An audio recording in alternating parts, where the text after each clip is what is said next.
Siapa yang lebih berhak untuk menggunakan nama Bensu?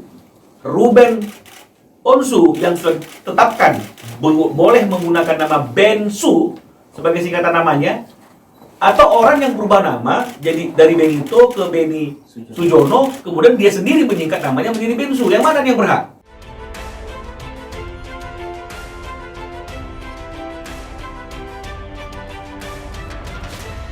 PT Ayam geprek ya apa? PT Ayam Beni Sujono itu kan bukan singkatan.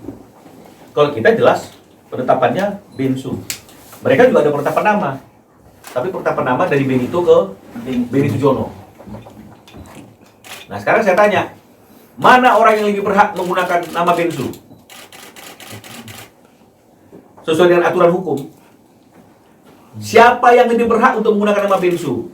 Ruben Onsu yang sudah ditetapkan boleh menggunakan nama Bensu sebagai singkatan namanya, atau orang yang berubah nama jadi dari Benito ke Beni Sujono, kemudian dia sendiri menyingkat namanya menjadi Bensu? Yang mana yang berhak?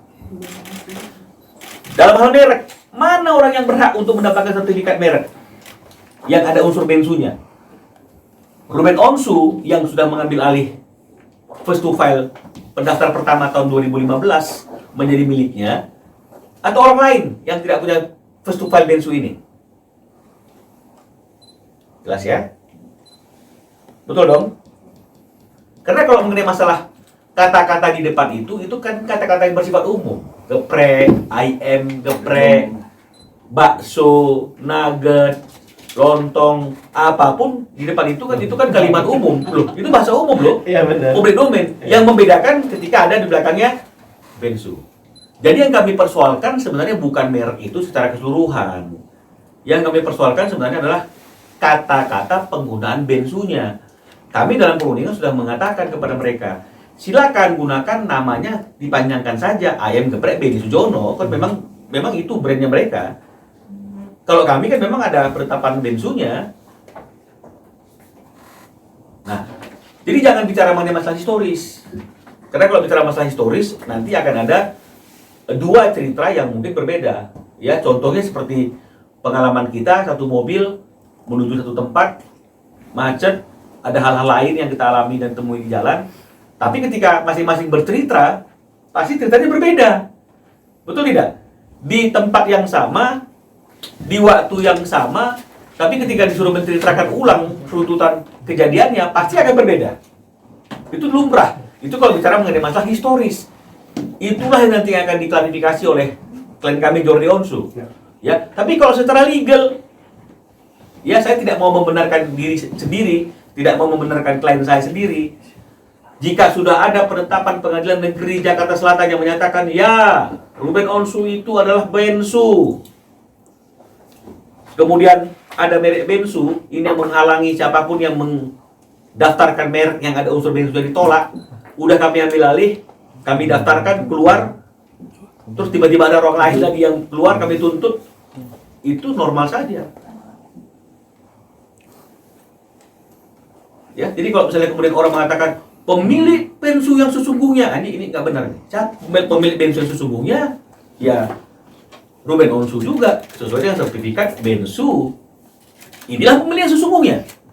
Saya mau tanya, siapa pemilik yang sesungguhnya? First to file kan, 2015 kan? Ya ini pemiliknya. Kalau kita baca di sini, oh Ruben Onsu, pemilik Bensu yang sesungguhnya dari singkatan nama. Nengok penetapan Pengadilan Negeri Jakarta Selatan. Siapa pemiliknya? Ya Bensu juga, Ruben Onsu. Ya, jadi jangan sampai ada retorika ya yang kemudian menyudutkan klien kami, seolah-olah klien kami itu mengambil nama orang lain, mengambil hak orang lain, ya terus kemudian pembohong. Jangan seperti itu. Kita jangan berretorika. Kalau kita bicara sejarah itu yang tadi seperti saya katakan itu. Ya, dua orang di tempat yang sama, di waktu yang sama, kejadian yang sama, ketika disuruh menulis apa yang menjadi pengalaman mereka, berbeda. Tapi kalau kita bicara mengenai masalah hukum, ini tidak akan berbeda. Karena ini bicara masalah kepastian hukum. Kalau hakim memutuskan sebaliknya, terus kita mau bilang apa? Kalau hakim yang memeriksa perkara itu menganggap Bensu yang first to file tidak diperhitungkan, kita mau bilang apa? Tapi yang pasti masih ada upaya lain yang bisa kami lakukan. Karena kan hukum itu ada upaya hukum biasa dan upaya hukum luar biasa. Ya, upaya hukum luar biasa itu adalah peninjauan kembali PK. Jadi artinya masih ada satu babak. Ya, kalaupun misalnya dianggap bahwa PK itu tidak menghalang-halangi eksekusi, bagaimana mereka mengeksekusinya? Kalau misalnya kemudian kami akan merubah form tulisan gerai-gerai kami dengan tulisan ini yang kami masih memiliki sertifikatnya di kelas 43. Nggak bisa mereka sentuh. Tapi kami bisa tetap mengajukan permohonan peninjauan kembali agar dikabulkannya pembatalan 6 sertifikat merek milik klien kami di kelas 43 itu ditinjau ulang dan ditolak. Ya.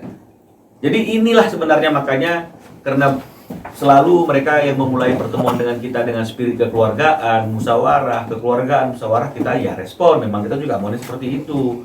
Kita tidak mau buka-bukaan seperti ini. Kan begitu. Tapi mau nggak mau, kami harus buka hal-hal yang seperti ini secara mendetail karena kami harus menggunakan hak jawab kami dan meluruskan informasi yang keliru. Jangan sampai opini publik digiring. Yang membuat akhirnya klien kami Robert Onsu stres. Ya, seolah-olah dia itu adalah orang yang tidak benar. Ya. Jadi itu yang perlu kami sampaikan teman-teman semuanya. Jadi dari 35 sertifikat yang kami miliki. Nah, karena kalau memang misalnya bensu itu milik dia, kita berasumsi